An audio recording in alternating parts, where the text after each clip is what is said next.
civil war in Congo to the conflict in Haiti, United Nations peacekeepers are deployed to protect people caught in conflict and promote peace.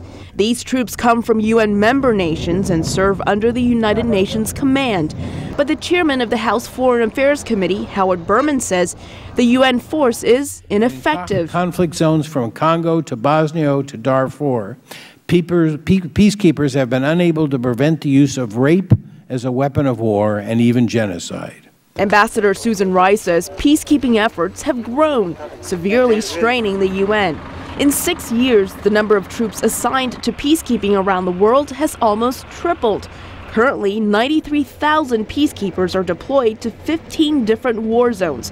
Ambassador Rice says conflicts in Africa are especially challenging.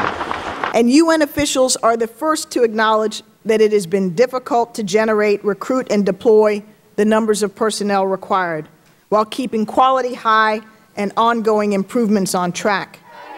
Between the missions in Sudan and the Democratic Republic of Congo, UN commanders are still waiting for 6,000 additional troops. Some UN personnel have been involved in sexual abuse of women and children, which is a deep concern for Congresswoman Ileana Ros-Lehtinen. But to allow the operational failures and the unconscionable acts of misconducts that come to plague the UN peacekeeping operations to go unchecked undermines the credibility of the UN. Ambassador Rice says there are now teams of investigators in areas like Congo and Sudan to look into allegations and remove any UN personnel who commit crimes.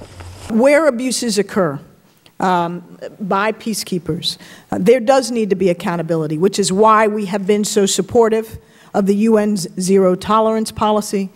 In the midst of challenges, Ambassador Rice emphasized the importance of the UN peacekeepers to America's security.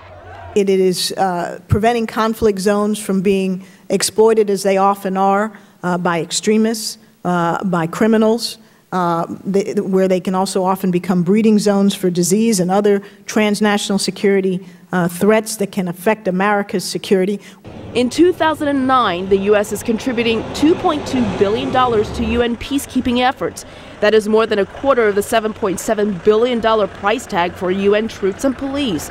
Ambassador Rice says she is pushing the UN to expand and improve the peacekeeping force, speed up troop deployments, and find better ways to protect the most vulnerable victims of war. Elizabeth Lee, VOA News.